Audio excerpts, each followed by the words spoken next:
young servicemen are just coming back off of a night of playing. Two young servicemen called down to their commander and said, "We have a large flight of aircraft coming in from the northwest." He said, "Don't worry about it. It's just that flight of B-17s coming in from the United States."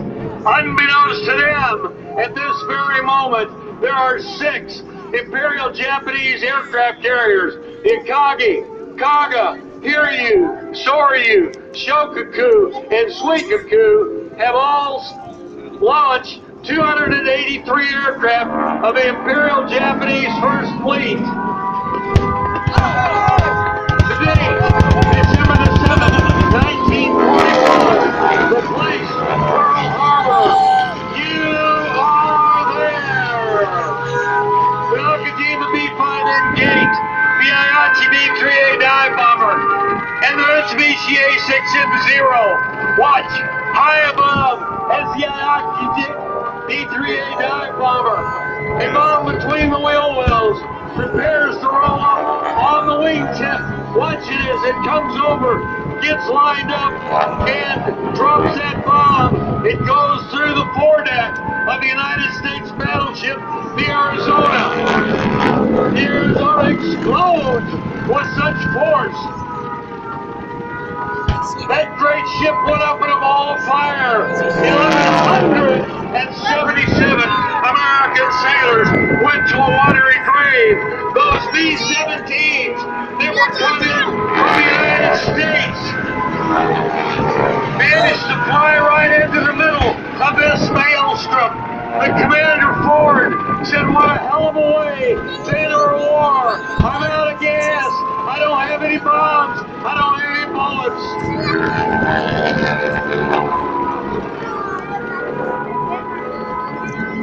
Those 2 young guys that were coming in off the beach I was telling you about, Lieutenants Ken Taylor and George Welch, managed to get their P-40 Warhawks into the air off of Haleiwa. They picked up the Mitsubishi A6M0 in their gun sights. The P-40, those guys managed to shoot down 5 of the invading forces on that December the 7th morning, 1941. For over 2.5 hours, it continued. They managed to get back to Haleiwa with their P-40, reloaded them with 50 caliber machine guns, and got back in the sky again. They took some friends with them.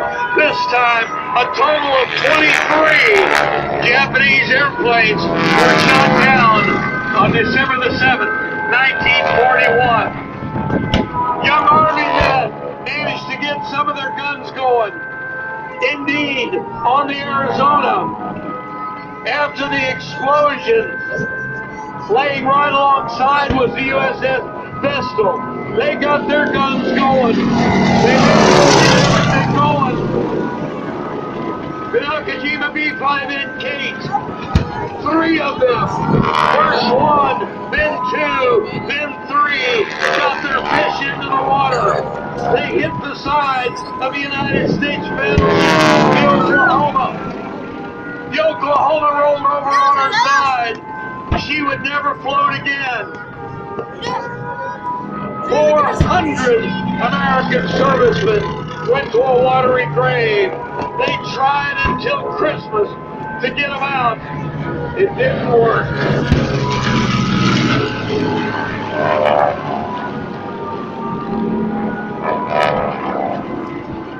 Feel the concussion of the bomb. Smell the acrid smoke as it burns your nostrils. Imagine yourself an 18-year-old serviceman. You're away from home the first time in your life, and you're on the foredeck of the Arizona when it explodes. Your buddy is blown over the side.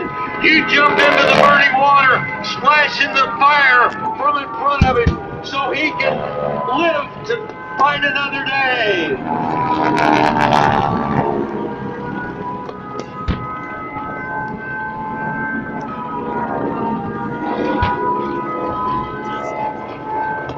are over 2.5 hours. This maelstrom continued. Admiral Nagoma, the commander of the fleet, was supposed to launch the third flight into Pearl Harbor that morning. He decided that he was not going to, that he started recovering his airplanes. As a result of that, they made these grievous errors. One, our submarine nets were not damaged. Our fuel supply was not lost. And if all of the aircraft, all of the ships had been in base, we would have lost our aircraft carriers. After the battle, Admiral Yamamoto, the commander of the combined fleet, was told that they had very successfully completed their invasion of the Pearl Harbor.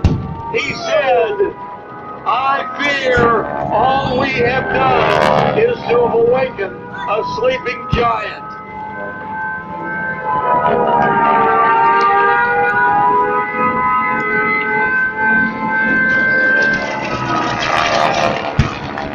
Let's listen to our president, Franklin Delano Roosevelt. December 7th, 1941, a date which will live in infamy. The United States of America was suddenly and deliberately attacked by naval and air forces of the Empire of Japan. The attack yesterday on the Hawaiian Islands has caused severe damage to American naval and military forces. I would like to tell you that very many American lives have been lost. With confidence in our armed forces, with the unbounding determination of our people, we will gain the inevitable triumph so help us God. And I'm here to tell you this Saturday morning in Houston, Texas, that America did gain that inevitable triumph, ladies and gentlemen. As President Roosevelt asked for a declaration of war, America pulled together as she never had before. Young men were standing up in lines, blocks long, waiting for the opportunity to sign up to be part of our Navy, our Air Force, our Army, and our Coast Guard. As we listen to the great Kate Smith, think about what America was doing. Young boys, 8, 9 years old, were taking their little red wagons and going around all over the neighborhood, picking up scrap metal, trying to help the war effort.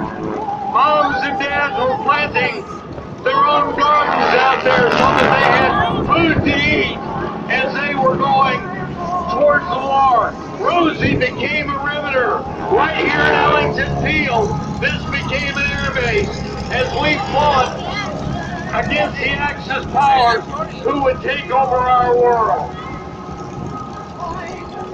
But you know, ladies and gentlemen, what's really good about all of that is that America started supporting the young men and women who are wearing the uniform of our great nation and flying into battle the flag of our great nation, making us and allowing us to be, listen to that, allowing us to be the greatest free nation in the world. Do you believe that, Houston? If you do, put your hands together. Let them hear you all the way downtown as we watch these great old airplanes that are being flown by the members of the Commemorative Air Force, celebrating the memory of those young men and women who fought and died, 2,400 of them at Pearl Harbor alone, that fought and died to allow us to be the greatest free nation in the world. The airplanes